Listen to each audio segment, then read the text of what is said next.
अब जो आपने सक्सेशन की बात पूछी, देखिए सक्सेशन यूसीसी का पार्ट 2 है और इनफैक्ट सबसे बड़ा पार्ट है तीनों पार्टों में।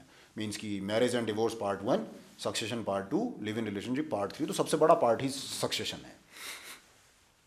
तो सक्सेशन में क्या है कि इसमें बहुत सारे जो रिलीजन थे या फिर मतलब मान लीजिए जो इंडियन सक्सेशन एक्ट था या हिंदू सक्सेशन एक्ट, मतलब जो भी सक्सेशन एक्ट थे तमाम, उन सारे एक्ट्स को मतलब ये बेसिकली सुपरसीड करता है। ठीक है, वो रिपग्नेंट हो गए और ये यूसीसी ही उस पर लागू होगा।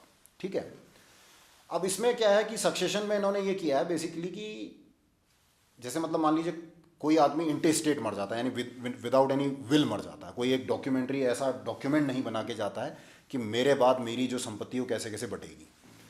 तो इसमें क्या किया गया है, इस कोड में दो चीज़ें बड़ी गौर करने लायक हैं। एक, इसमें जो संपत्ति का क्लासिफिकेशन है स्टेट का जो क्लासिफिकेशन है, स्टेट मीन्स की ESTAT स्टेट, तो जो संपत्ति है, जो संपत्ति का क्लासिफिकेशन है वो बेसिकली ख़त्म कर दिया गया है। ख़त्म कर दिया गया है मीन्स की पहले क्या होता था कि एक संपत्ति होती थी जो मुझे इनहेरिटेंस में मिलती थी, एंसेस्ट्रल प्रॉपर्टी। एक प्रॉपर्टी ऐसी होती थी जो मैं सेल्फ एक्वायर करता था, जैसे सेल्फ एक्वायर्ड प्रॉपर्टी बोलते हैं, यानी जो मैं अर्जित करता था। तो अब इसमें इन्होंने एक ही प्रॉपर्टी मान लिया है, मेरे पुरखों से मुझे आए प्रॉपर्टी या भले ही मैं उसको कमाऊँ प्रॉपर्टी को, एक मेरा स्टेट हो गया। अब वो जो मेरा स्टेट है वो नीचे कैसे जाएगा, वो डिवॉल्व कैसे होगा नीचे। ठीक है, तो पहले क्या होता था कि जैसे मतलब मान लीजिए मैं उदाहरण के तौर पर बोलूँ आपको, जैसे मान लीजिए हिंदू सक्सेशन एक्ट वगैरह में क्या होता था कि जो क्लास 1 ईयर्स होते थे, क्लास 1, तो क्लास 1 उत्तराधिकारी जो होते थे वो कौन होते थे, वो बेसिकली एक आदमी के वाइफ होती थी और उसका बेटा होता था। तो मतलब मान लीजिए जैसे हम दो सिस्टम फॉलो करते थे हिंदुइज्म में, एक मिताक्षरा और एक दया भागा। तो मिताक्षरा मतलब इधर हमारे नॉर्थ के हिस्से में मिताक्षरा सिस्टम लागू किया जाता था। तो ये 3 लोग होते थे बेसिकली। ठीक है, अब इसमें क्या कर दिया गया है कि जो क्लास 1 ईयर्स हैं, जो गौर करने की बात है, उसमें मदर फादर भी जोड़े गए हैं और उसमें डॉटर भी जोड़ी गई है।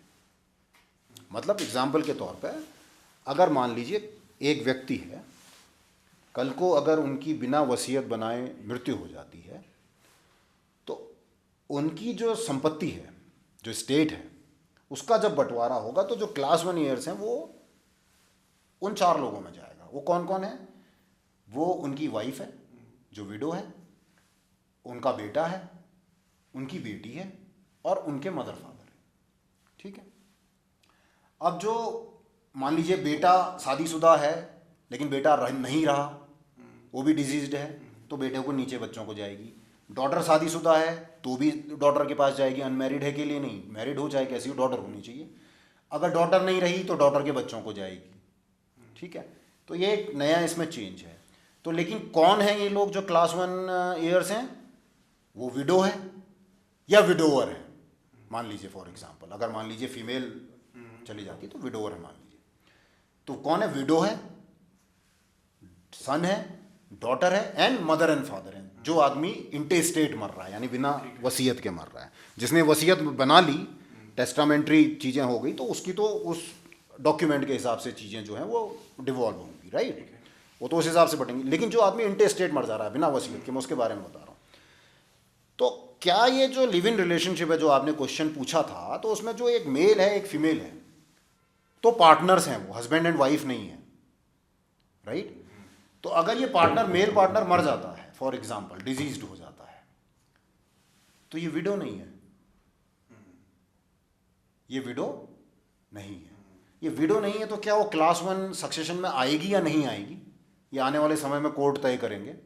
या आने वाले समय में हो सकता है इस कोड में कुछ सुधार किए जाएंगे, इसके कुछ रूल्स में सुधार किए जाएंगे, उस समय तय होगा।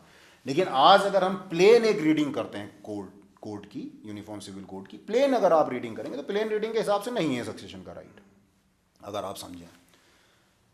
और मैरिज के केस में भी क्या होता है कि अगर मैरिज के केस में जब आप डिवोर्स के लिए जाते हैं तो इट्स केवल मेंटेनेंस की बात नहीं होती है ना, आपका स्टेट भी बढ़ता है, यानी जो आपकी प्रॉपर्टी होती है, जो आप लोगों ने जॉइंट रूप से कमाई होती है शादी में, वो भी बढ़ती है ना डिवोर्स के समय पर। तो यहाँ वो भी राइट नहीं है, उसको केवल मेंटेनेंस का राइट है। तो मेंटेनेंस तो गुजारा भत्ता है बेसिकली, अगर बच्चा है तो बच्चे का गुजारा भत्ता, अगर लेडी है तो लेडी का गुजारा भत्ता, अगर हम प्लेन रीडिंग बेसिस पे बात करें। अब आने वाले समय में जैसे जैसे इसको मतलब माननीय न्यायालय, ऑनरेबल कोर्ट जैसे जैसे डिसाइड करेंगे वैसे वैसे ये चीज़ें चलते जाएंगी, वो अपनी जगह। लेकिन अगर हम आज के दिन बात करें तो इस तरह से है, ये एक बेसिक दिक्कत है।